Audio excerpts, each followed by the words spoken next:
Hello, hello, hello, hello. I just want to make sure I'm in the right group and I want to get my comments up. So I'm going to give a minute, check on my phone just to make sure. I'll lower the volume so I don't have to hear myself on my phone. And let's see. I'm officially live right here in Intuitive Eating for a Diet Free Life in the community. And it is Intuitive Eating Wisdom Wednesday. So, first off, as always, welcome to our new members. So excited that you're here. Just so you get the lay of the land, here's what happens in our group. Number one, Mondays, I come in the morning and I do a quick live stream, 3-4 minutes for some Monday morning news. Basically, that means what topic we will be talking about and learning about in the course of that week. So you'll always find me doing a live stream. The replay will be there Monday morning. There will then be a post generally that I'll create, maybe on a colorful background, with a question to have you start to think about the topic and how it relates to you. And then every Wednesday, we are here live for a live training. The time of that will tend to vary, 12 or 1 Eastern, depends on the rest of my schedule for the day. So if you want to mark your calendars to try to be here with me or check the group every single day, that would be awesome. I love when people are here with me live. So if you are with me live, use the chat, comment below that you're here. I'd love to get to know you and see how I can support you. I've always said that on all of my trainings, whether they be here in the live stream in our Facebook group or on our webinars or on whatever's, I like for you to be interactive with me so I don't feel like I'm kind of just lecturing to the air. So there's that. Hi Claire, nice to see you. And then of course if you're watching on replay, hashtag replay, and answer the questions and I'll get tagged and I'll come back. And finally, if you can give me a thumbs up, a heart, any of that stuff, I think it's awesome because the algorithms love it and then other people can see it and benefit it as well. Rosemary, hello, welcome. So excited that you're here too. I know there is a way for me to tag people and I know that is sort of kind of annoying to do, but you know, just to let other people know that we're here, but actually, I don't think I'm going to do that now because I really want to get into the topic today. Plus, I never know how to do that. Anyway, so we're talking today about emotions. We're talking about what is the only time or times, I guess, is it okay to eat to soothe emotions? Rosemary, I want to get to know you a little bit. I appreciate your participation in the group. By the way, participation in the group by way of commenting on posts, commenting on other people's posts is truly how you're going to learn. I mean, I'm talking to everybody. So I appreciate your engagement over there, Rosemary. Let us know where you're from. Claire and I know each other for a while. Claire is from Long Island, New York. I hope I didn't say that with too much of an accent. So yeah, let us know where you're from. And just for everybody else who are new in our group, a little bit about me. I'm a registered dietitian, nutritionist, a certified intuitive eating counselor, and just a bunch of other certifications that it doesn't matter. What I do here in our group, what I do mostly in my online business is help women stop dieting, stop restricting, stop struggling with food, and regain trust in food and trust in their body again so that eating can be enjoyable, it can be easy, and it can be nourishing to their body and their mind. You live in Holden, Maine. Oh, wow, that is so nice. Last summer, not this past summer, the one before, we did a trip to Maine. What was the name of it? Agunquit? Did I say that correctly? Is that near you? I have no idea, but I loved it. It was so beautiful.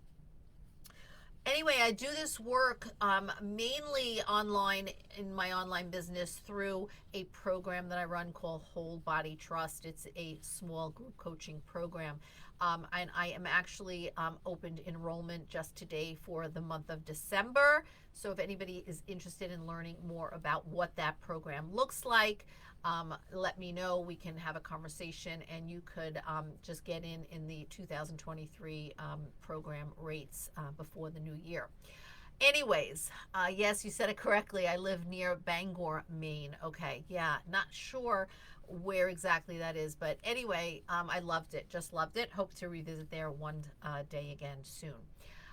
Okay, so food is, so let's talk about food. Let's talk about emotions. Let's talk about all of this because in the world of diet culture, I'm sure you've seen this over and over again, right? Especially if you're here, you've likely had some experience with diet culture.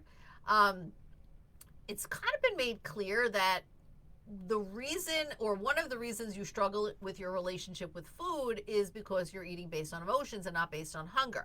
As a matter of fact, many people who have entered into our group here and they answer the admission questions, which thank you so much for doing that, indicate about emotional eating.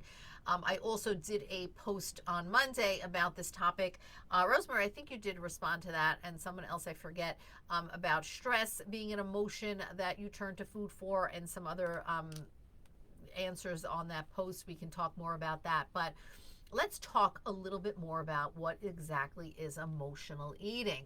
So usually emotional eating is defined as eating or using food as a way to deal with emotions. Typically, it's uncomfortable emotions, even if you're not feeling physical hunger. Now, oftentimes, people don't are not understanding how to distinguish between emotional hunger and physical hunger, and that's in part due to the lack of trust and the disconnect that has been caused from all your years of dieting. And that's another conversation, but it's typically seen as turning to food when you're feeling sad, when you're feeling upset, when you're looking for comfort, when you're stressed, maybe you've had a rough day at work or just rough confrontations with people, and you just turn to something and you're like, oh, the inner critic starts talking, right? And you're like, yeah, I shouldn't be eating this pizza I ordered. I shouldn't have stopped at the drive-through on the way home. I'm just not feeling my best. I'm really upset and I need to eat. That kind of conversation that might be happening, right? So why are we only seeing emotional eating from this negative lens, from this negative perspective? I do believe, and I know this is going to be like, you're going to be like, Bonnie, like, where are you coming from with all of this? You have like it's going to be really out there with what I'm going to share. But I do think emotional eating can definitely use a little tweaking when it comes to, you know, eating your or experiencing your emotions with food. Food, of course, serves the purpose of fueling our bodies, and we could not physically survive without it. But guess what? Food also means being able to experience satisfaction, comfort, pleasure, and enjoyment. Yeah, I said it. Now, the emotional connection you have with food is completely normal. We're humans. Humans have emotions, right? It wouldn't be normal if you didn't have an emotional connection to food. Diet culture likes to tell us that emotional eating has no favorable aspects, but positive emotional eating has actually showed up in your life in a multitude of ways that you probably have not even recognized, and that's what I want to start with today. Let me throw that out there to you who are with me live and on replay. What do you think are some of the examples of where emotional eating likely has showed up in your life in more of a positive way, in a positive lens? Can you share any thoughts on that? I will, of course, give you a bunch of reasons or ways, and then you'll be like, oh, yeah. But I'm just wondering if you could give some thought to that and use the comment box below. I'll just wait a moment while you're doing that.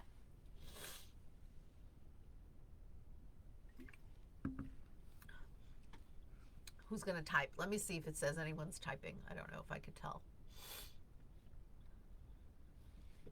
And don't forget, hashtag replay and answer the questions, because even though you couldn't be here live, you can still benefit from this. Okay, so I'm going to move on in the interest of time and hope that I'm going to see some comments. So, the first one, number one, the celebration of holidays and customs. So, we all know, Rosemary, celebrating with family, having positive emotions. There you go. Excellent. Yeah, we're going to tap into that. Absolutely. So, okay, so we're in December, so this is holiday season, right? During the holiday season, food is something that brings you together with loved ones, your family, like Rosemary says, to celebrate a special occasion.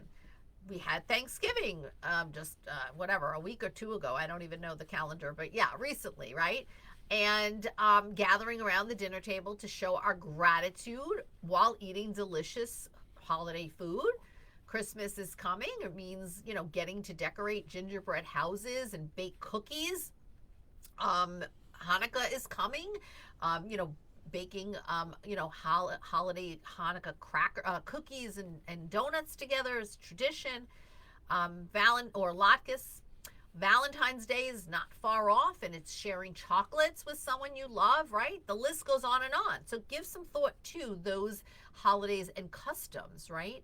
So food is a celebration. That is a positive emotion to it, isn't it? Yeah. Two, honoring cultures. So I'm sure you've been able to associate food with culture and traditions, right? So let's say, for example, your grandparents passing down favorite family recipes to you that you grew up with and you enjoyed making together, or eating together, being able to enjoy and experience new foods while you're traveling. So you're exploring new cultures and its food. Expressing your own personal or family beliefs through cooking meals. These are all emotional connections to food. Number three, happy memories. Think about this one.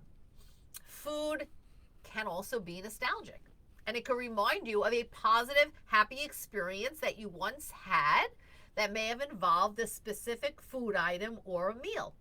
So, for example, going to get ice cream after school during childhood, or maybe, every Sunday you bake cookies with your mom or your grandma, right? Eating those foods are now going to bring you back to experiences that once brought you joy as a child. So as I'm talking, I'm thinking about very specific examples. When I was a child, we had a lot of snowstorms back then. Now we don't have so much snow here in New York, but back then when I was growing up, we had a lot of snowstorms. We were off from school, and my brothers and I would go out and we'd shovel, and then we'd come back, and then it would be like hot cocoa time, and it would be like really nice. So that brings back some nice memories, right? Chocolate chip cookies. My mom is known for her chocolate chip cookies that always burn, and then she always scrapes off the bottom. And till today, she makes the chocolate chip cookies for special holidays and events and gatherings. And this Sunday, I'm having a Hanukkah party at my home for my family, and my mother baked these cookies. And I was telling my daughter, and I was like, and Grandma said she burnt them, and she's scraping it off. She goes, that's the best part. It reminds me of growing up with Grandma's cookies. So there's all of those happy memories that brings warmth, that brings comfort. So instead of allowing diet culture to point out the correlation of food and emotions and negative experiences, recognize how food likely has been part of amazing times that maybe you've once had. So I've just shared a couple of my own memories around that. Do you have any that you can share? So give some thought to that and put it in the comment box. And again, if you're on replay, #replay and definitely share. And I'll just keep going and I'll read your comments after. Number 4, it's a way to socially connect with others. So whether it's for celebrating a birthday, a graduation, a promotion, or whatever, grabbing a celebratory meal with others is an instant mood booster, right? Even if you had a really tough day at work and you say to your friends, hey, let's go out for dinner. That could be a mood booster. So going out for a meal could even be something you're looking forward to, since it's an event that's going to bring you joy. It's cool, right? So food isn't just something that can satisfy your physical survival needs, but it could be mental and emotional satisfaction as well. Um, Rosemary, definitely at grandparents' house, cooking and eating with my grandmother. Right, right. So that brings in such nice, warm memories for you. Exactly. And Rosemary and Claire and whoever else is watching or on replay, when you think of food and emotions, does your mind typically go to the negative, to the eating from for that emotional eating is a negative from a negative perspective? I'm curious. Because more than likely, for most people, it is. Because I see all over the internet, like, oh, ways to combat emotional eating or overcome emotional eating. And I just wanted to bring this perspective to the table because food is something that we want to have gratitude for. We're grateful to have this food. We understand how we need this food for survival. And I want to remove the negative connotation to food and to the connection with emotions. So I'm hoping that's helpful. I would love your comments on that. Here's where it becomes a little sticky. So we move into the second part of this now. Here's where it can become a little sticky. The issue with emotional eating arises when food is the only coping mechanism or source of joy and relief that you have in your toolbox that you're able to experience. Using food to calm emotions or to punish yourself or to sedate yourself can clearly be a bigger problem and therefore often requires some professional assistance to work through that. Rosemary, I think of the positive, but because of the media, I also think of negative more than I would like. Exactly. But that's why you're here. I'm so glad you're here. That's why you're here, because we're really going to flip the script on that. Having said that, I also want to bring to the table the reality of it that a majority of individuals who have chronically dieted or have tried to change their physical appearance to meet that of what society deems acceptable for a woman who does that through dieting, through restriction, unfortunately has created negative connections with food and emotions. And often, food is the only tool they have to manage emotions, happy emotions, uncomfortable emotions, and that's where the issue arises, Rosemary and everybody else. That's where the issue arises, is when it is your go-to. And it's the only thing or the first thing or the immediate thing you think of when you are experiencing an emotion, both a positive or an uncomfortable emotion. Okay, so let's talk a little bit more about that, right?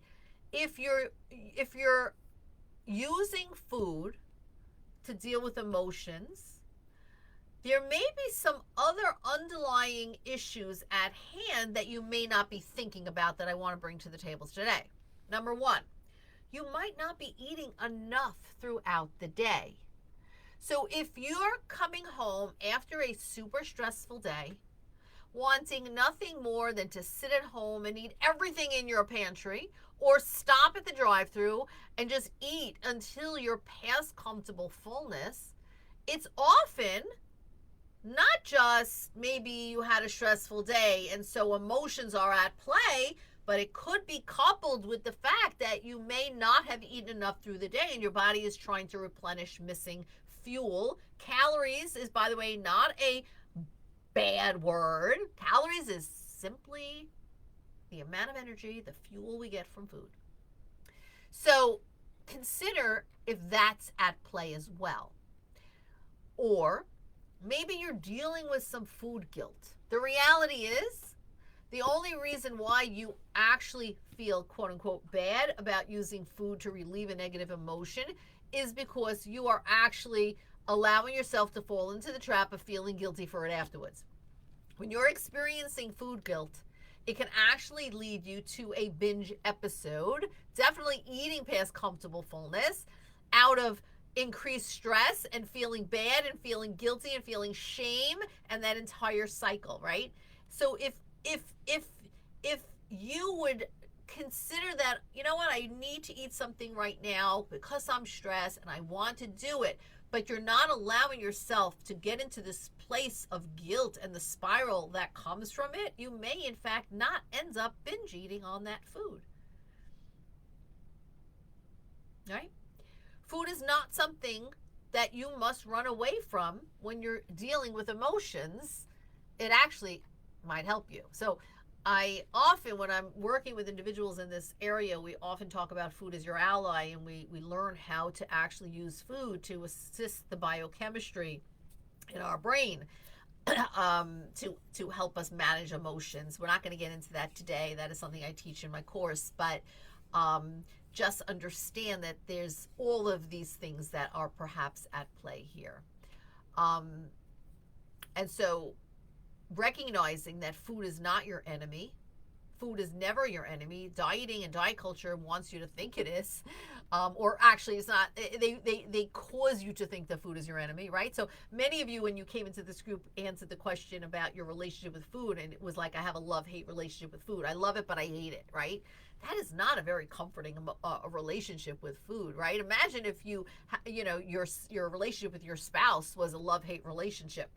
I don't think that would be very calming, right, in your home. Neither is it at your dinner table if your relationship is actually a love-hate relationship with food. So perhaps recognizing that it's okay to enjoy the foods that I love without guilt, right? And that it's nothing to do about being good or being bad. And emotional eating isn't necessarily something, quote unquote, bad, like diet culture has wants us you to think, right? Identifying those emotions, sitting with those emotions, instead of jumping to the food is always something really important that we learn, for sure, right? But also recognize, like as we started, that there's so many positive associations and emotions that you have with food and experiences, right? So let us flip that script and reframe this concept of emotional eating. Food is fuel. Food is also to experience enjoyment and pleasure and connection and fun and culture and so much more, right? And I do believe that food is meant to make you feel really good on all of these levels.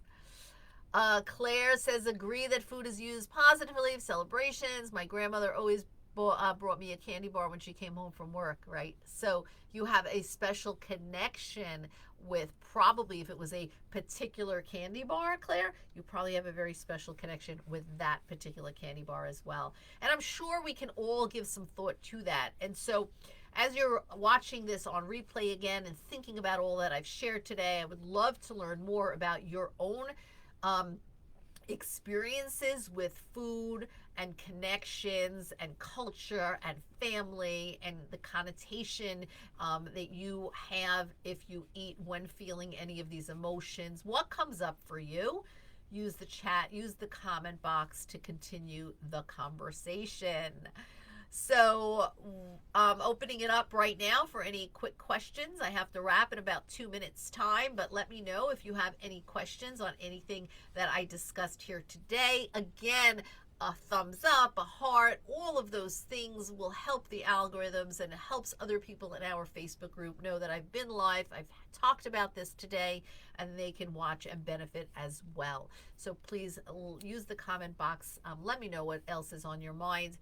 And as a reminder, I go live here every Wednesday. Occasionally I'll take a Wednesday off if there's holidays or whatever, but you'll always know in advance. So I live Monday morning with Monday morning news, Wednesdays with Intuitive Eating Wisdom Wednesday live streams, and throughout the week there are various posts to get you thinking about your journey. And yeah, that's it. Again, I'll just wrap up saying that I opened enrollment for the intuitive eating program I host, Whole Body Trust, for the month of December. If you're at all curious about what it's like, just send me a message and I will share more. And we'll see if you want to join the group in December. All right. I Appreciate you all. Please share any further questions. You're welcome, Rosemary. So glad you're in our group. Welcome, welcome. And to everybody else, have an amazing rest of your day. And I'll come back and check your comments and your posts later on today. Bye, Claire. Bye, Rosemary. And bye, anybody else who's watching now or on replay. And I will talk with you all real soon. Bye for now.